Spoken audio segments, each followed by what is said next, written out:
Саламатсыздарбы, кандайсыздар? Ушу аптаптуу күндө дал ушундай жеңил салатты жасаганды көргөзөйүн. Анда эмесе баштайлы. Эң алгач эле мен бадыраңды дал ушул видеодо көргөзүлгөндөй узунунан кылып туурап алдым. Андан кийин туурап алган соң бир ичке салып кое турабыз.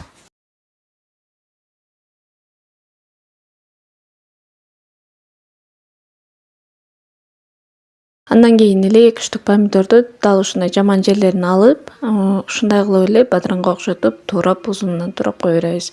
Аны дагы туурап алган соң идишибизге салып кое турабыз. Эми болсо биз көк пиязды алып, дал видеодо көргөзүлгөндөй кылып туурап алабыз. Эгерде көк пияз жок болсо, жөнөкөй пиязды деле кошуп койсоңуздар болот. Андан кийин эле биздин көкчөбүз кинза болсо кинза болот, же болсо жөн гана укропду алып, дал ушундай кылып туурап, аны да кошуп алабыз. Баарын туурап салып алдык. Эми болсо аралаштырганга өтөлү. 1 кашык суу майды, тузду жарым кашык жана ошондой эле соя соус азыраак кошуп койсоңуздар болот, же кошпой деле кое берсеңиздер болот.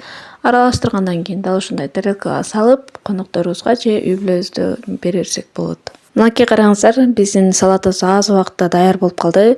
Биздин видеонун акырына чейин болгонуңуздар үчүн чоң рахмат. Биздин каналга катталып, лайк басып, жана башкалар менен бөлүшүүнү унутпаңыз. Дагы да жаңы видеолор менен көрүшкөнчө сак саламатта калыңыздар.